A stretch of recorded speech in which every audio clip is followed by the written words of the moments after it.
Step inside the dugout. I'm Alec, and this is the Sports Breakdown MLB show. Today on the show, we've got a lot to cover. We're not going to waste any time. Let's jump right into it.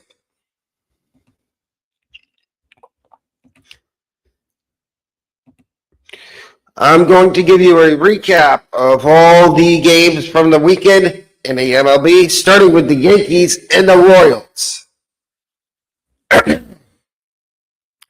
Yankees took this one 4-2, and we had a good pitching matchup. We have Michael Wacha and Cam Slitler. Both starters went 6 innings. And both starters have started off the season really good. Coming into this start, nobody had a hit off Michael Wacha's changeup. That was until he faced the Yankees on Friday. He gave up a hit on his changeup. It was the first hit he's given up all year on his changeup. Cam Slitler, as you can see, another just stupendous outing. 6 innings, 3 hits, 1 earned run. 1 run, no earned runs, 2 walks, 6 strikeouts. He didn't give up a home run. As I said, 1 run. Cam Slitler's making a case for early season Cy Young. And yes, I know it is very, very early. And same with Michael Wacha, both of these guys are putting their name in the hat for early season Cy Young.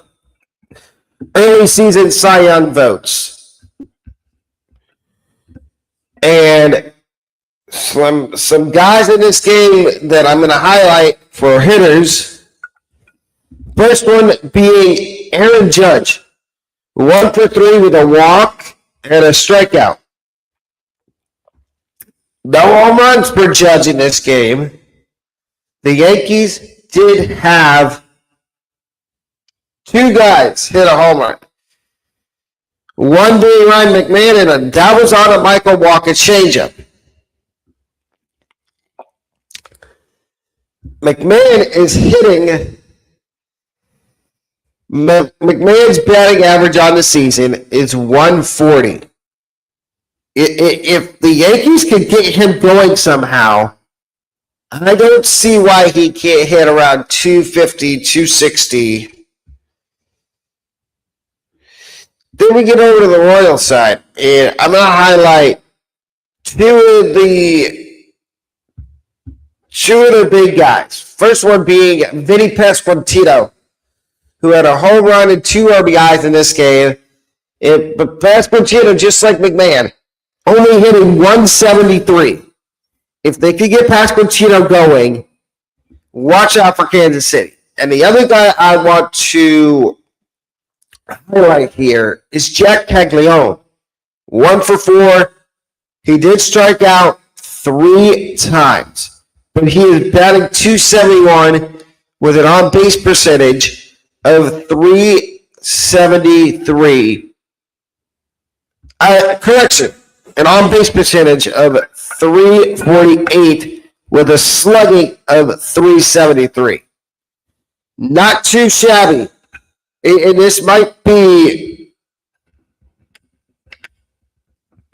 a year 2 breakout for Jack Caglione.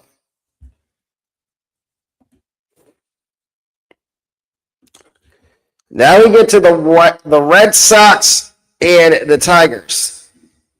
And yes, the Red Sox and Tigers did play on Thursday. So this was one of the games that they had 2. That's a 4-game series. As you see, not much scoring here.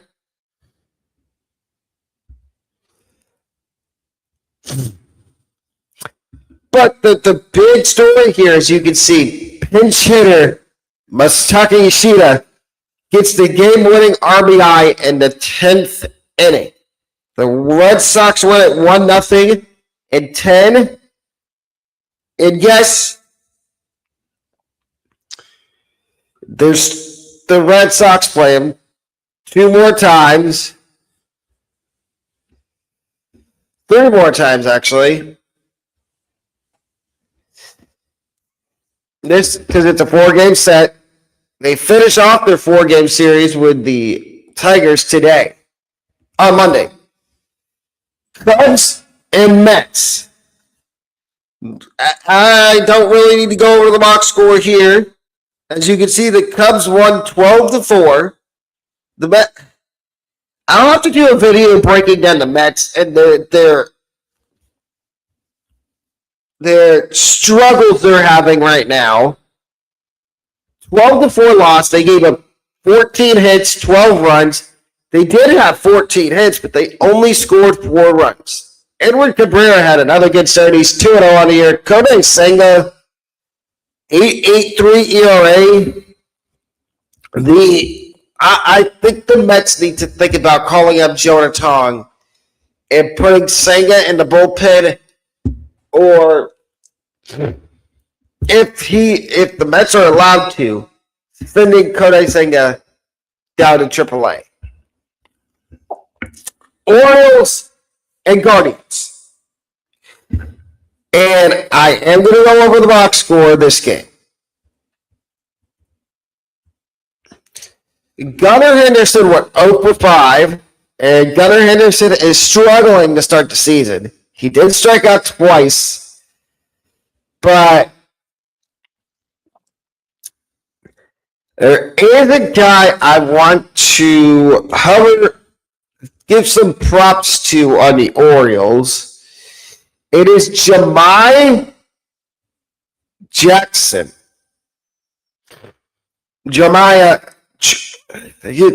Is it Jeremiah? Let me see. Jeremiah Jackson. He's hitting 371, 317, 323 on base, and a slugging of 600.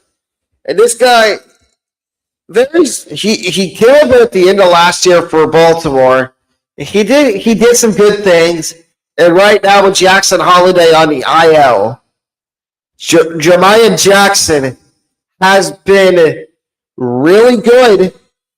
It's going to be tough to take him out of the lineup when you get Jackson Holiday back, when you get Jordan Westburg back. But I can see a way where the Orioles send somebody else down to AAA when they get those 2 guys back to keep Jeremiah Jackson up, because he has positional flexibility. He can play second base, he can play third, he can play the outfield. He could probably DH if you wanted him to. Because let's face it, their DH situation right now, it's a revolving door. It's Dylan Beavers. It's Tyler O'Neill when he's healthy. Colton Cowser. And they need to. The other thing with Baltimore is they need to figure out center field. Is it going to be Blaze Alexander? Are you going to have Dylan Beavers out there? I do want to highlight a guy at Kobe Mayo, also for the Orioles. Mr. Mayo over here, he's not having a good start to the season. He did go 1-for-3 in this game, but he also did strike out twice. He did draw a walk, which is a good thing. And the last thing I'm going to highlight on the Orioles side is Chris Bassett. And not in a good way. You look at his line, 4 hits given up, no earned runs, but he did walk 4. And this does not look like a good signing for Baltimore in the offseason at all. Because he's got a 6.19 ERA right now. If he can bring that down, then you might say, okay, maybe he can be fixed. But the truth is, I don't know if there's any fixing of Chris Bassett to do. And then you got Tanner Bybee on the other side. He also had 3 walks. He gave up 4 hits, but he struck out 5. You look at his ERA compared to Chris Bassett. 4.81, that's a lot better of an ERA compared to Bassett, who's at 6.19. And Bybee's the ace of the Guardians. Now the Guardians, there's somebody I'm going to highlight. And I know it's going to annoy a lot of people. It is Jose Ramirez. And it is not for the fact that he went 0-1. It's the fact that he walked 4 times in this game. I've never seen somebody get walked that many times, unless your name is Barry Bonds. If your name is Barry Bonds, then yeah, you're going to get walked every time. And the other guy I want to highlight is Chase DeLauder. I know he's batting 246. He did have a hit this game, a run scored. He did also walk. But maybe this is the turnaround, because DeLauder started the season off really hot. He had 4 home runs in his first 5 games. Then he's cooled off since then. Let's see if he can pick it back up. And the other guy on the Guardians that I want to highlight is Angel Martinez. 1 for 4. He did strike out twice. Batting 279. He's getting regular ABs in the outfield. Juan's been in center. You've had a mixture of DeLauder and Valera and right. I think if you can give Martinez a lot of at-bats, that'll help.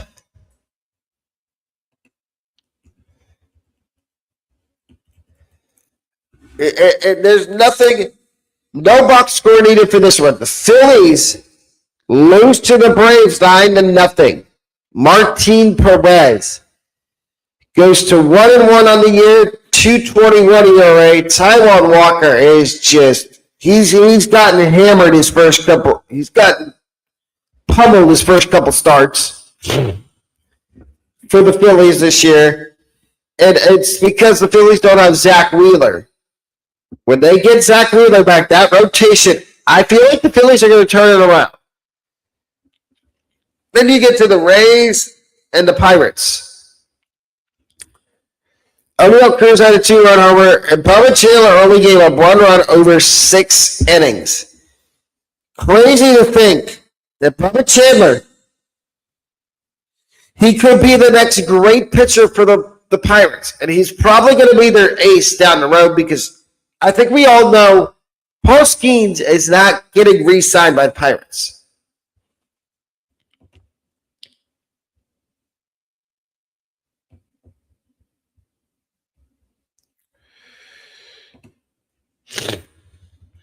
Giants and Nationals. No box score needed. Not every game's going to get a box score breakdown. The Giants beat the Nationals 10-5. Logan Webb's struggling to start the season. To put it in lighter terms, so is Zach Littell. But the Giants' bats came alive here. Elliot Ramos had a 3-run homer. Logan Webb worked 6 innings. Brewers and Marlins. Brewers win 7-5. Abner Uribe got the win. Calvin Fauché got the loss, and Trevor McGill picked up the save, his 4th. The Reds beat the Twins 2-1. Eugenio Suarez drove in 2. Brandon Williamson pitches into the 6th inning. Brandon Williamson could be a sneaky pickup in fantasy baseball. If you're watching this wondering if you need pitching because you're still waiting on Garrett Cole to come back, or you're waiting on one of these other injured pitchers to come back, or you have a guy like Shane McClanahan, who we will talk about in a little bit. I think Brandon Williamson can help you right now. Cardinals and Astros. Cardinals win 9-4. Kyle Leahy gets the win. Rockies and Dodgers. The Dodgers win at 7-1. Tyler Glasnow gets the win. Cigano took the loss. Padres and Angels. Angels win 8-0. A's and White Sox. White Sox take it 9-2. Davis Martin pitched well again. Rangers and Mariners. Rangers win 5-0.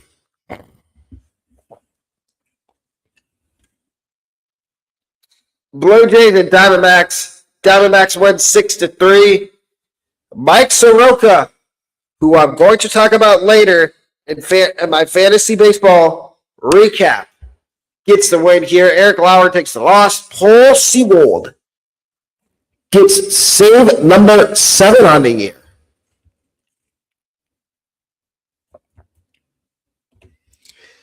We go to Saturday. Yankees beat the Royals 13-4. Noah Cameron got lit up in this game.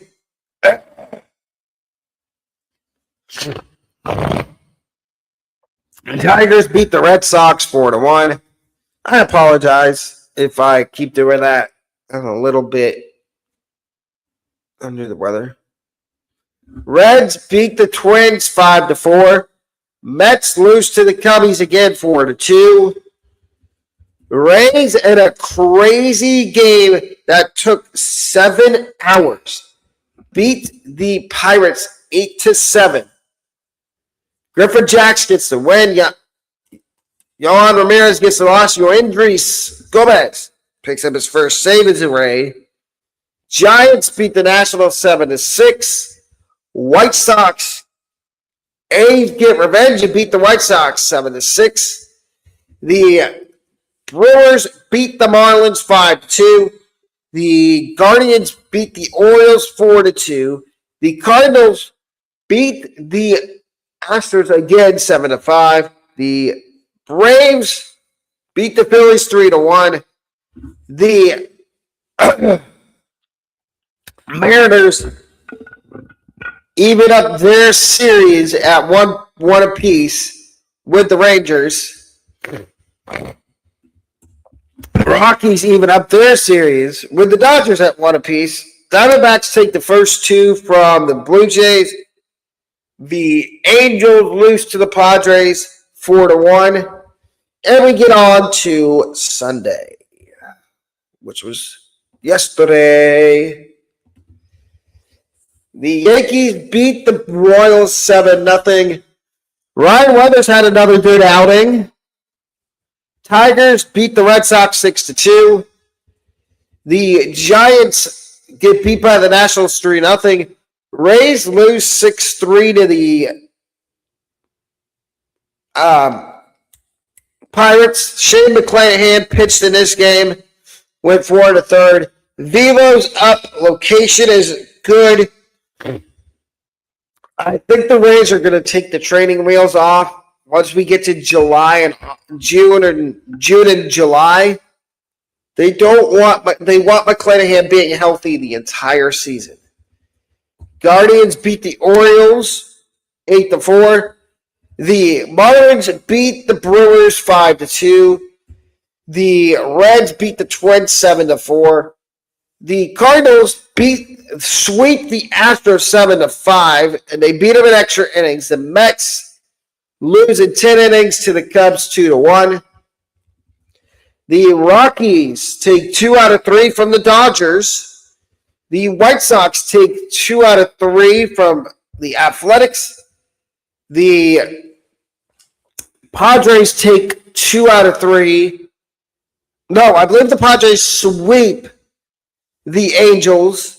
The Mariners take 2 out of 3 from the Rangers. The Blue Jays salvage a game against the Diamondbacks to avoid the sweep. It's at 10-4. The Braves sweep the Phillies. And that wraps up this portion of the show. Now we get to we're still recapping MLB, but now we get to a segment I like to call My Guy, and this is the first edition of it this year. And the guy I'm going with this week is Kyle Manzardo, who I'm also going to talk about in another segment coming up in a couple minutes. But Manzardo, over the last week, is hitting 300. Yes, you heard that right. Kyle Manzardo hitting 300 over his last 7 games. And basically what My Guy is it's a segment where I pick a guy. It's either going to be a pitcher or a hitter that I think is going to have a good week. And if I'm right, it's points for me. If I'm wrong, it's points for the fans. So if I'm wrong on Kyle Manzardo this week, the fans of the show get 2 points. If I'm right on Kyle Manzardo, I get 2 points. Now we get to hot hitters. And the first one, I just talked about him as my guy this week. It is Kyle Manzardo. Over the last week, hitting 300. And he's starting to find his form. We're starting to see Kyle Manzardo get back to what he was doing last year. The next guy on hot hitters is Corbin Carroll of the Diamondbacks. Last 15 games, hitting 308. You heard me right. He's hitting 308 over his last 15 games. In Corbin Carroll, he did leave the game the other day with a lower back injury, but the Diamondbacks are trying to tell us it's not serious. It's not something to worry about. And the last guy that's has it really good so far to start the season is Nick Fortes of the Rays. His last 7 games, hitting 364. 364. And he's the guy that I talked about last week in the waiver wire pickups for fantasy baseball that you need to pick up. And I still think you do. Now we get to the other side of the spectrum. I have 2 guys that are not doing so well over the last handful of games. So last week, Matt McClain's hitting it. Last 7 games for Matt McClain. Hitting a cold 100. And Mr. McClain, I think what he needs to do, and I did some research, he needs to cut down on swing percentage outside the zone. He's been chasing a lot to start the year, and I think if he could cut down on that, he can bring that batting average up and get hot. And then we got Pete Crow Armstrong. Last 15 games, he's hitting 207. And with PCA, there's Cubs fans. I saw a video the other day on Instagram. There's Cubs fans that want the Cubs to send him down. That's ludicrous. The Cubs are not going to do that. They are not a World Series contender this year. I'm sorry, I know you got Alex Bregman, but you're not a World Series contender. But PCA, if he can stop chasing outside the zone, his chase rate would go way down, and his batting average would steadily increase. And we are going to wrap up the show with my fantasy baseball recap. My player of the weekend for fantasy baseball is Diamondbacks pitcher Michael Soroka. 7 innings, 5 hits, 2 earned runs, 2 runs, no walks, 5 strikeouts. And Soroka is a guy that I think you need to, and I'm going to talk about him in the waiver wire, but he needs to be added everywhere. Doesn't matter what kind of league you're in, points, categories. I think you need to add him. And speaking of waiver wire pitchers, these guys are all less than 80% roster. First one, Spencer Arrighetti of the Astros. The Astros have been going through it with the rotation. Spencer Arrighetti got called up, and I think he's going to stick in that Astros rotation. 8.8% roster. I would add him now before his roster rate gets too high. The next guy is Carmen Majewski, 3.2% roster for the Pittsburgh Pirates. He's kind of a hybrid guy. He can start. He can come out of the bullpen. So he's spark eligible, which means you can have him as a starting pitcher in your lineup, or you can put him as a reliever. The next guy is Michael Soroka of the Diamondbacks, who I just talked about was my player of the weekend. 41%, give or take, basically 42% rostered. I think we need to get him to at least 50% rostered before the next show, which is probably going to be on Monday next week. I'm going to try to do one of these every Monday. I do recapping the previous weekend and a fantasy baseball recap. And the last pitcher that I'm going to go over today is Keaton Wynn of the Giants. 0.3% rostered. He was a starter at one point. Now the Giants have kind of moved him to the bullpen. And if Ryan Walker continues, Ryan Walker's had a decent start to the season, but if he starts to struggle, you could see Tony Vitello and the Giants pull the plug on him, and Keaton Wynn could be the first guy to get an opportunity at saves. And I think you need to stash, he's an add and stash guy on your bench, Keaton Wynn. Now we get to prospects to stash. The first two are catchers. Harry Ford of the Nationals, 0.4% rostered, and Joe Mack of the Marlins, 0.1. And then we've got Blaze Jordan, second/third base prospect for the Cardinals, 0.1% rostered, and Max Clark of the Tigers, 2.5% rostered. All these prospects, if they're somehow available in your league, I would stash them, especially Max Clark, because I have a feeling Max Clark within the next couple of weeks will get called up.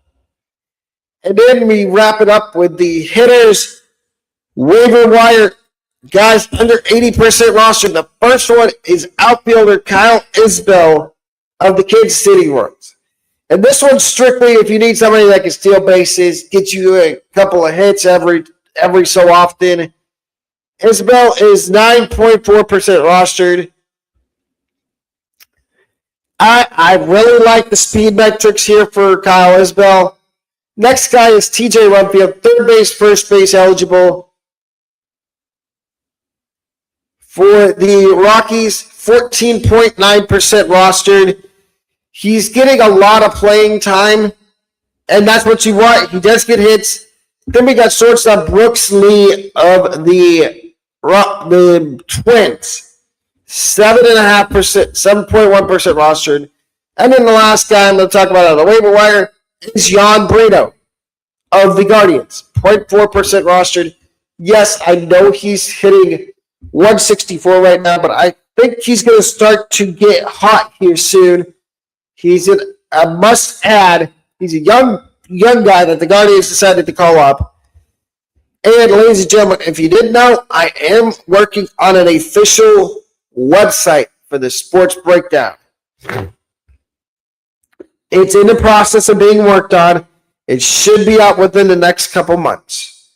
It'll have my merch store. It'll have up-to-date podcast episodes and other stuff. If you do want to buy merch, more than welcome to. But that's going to wrap up today's episode of the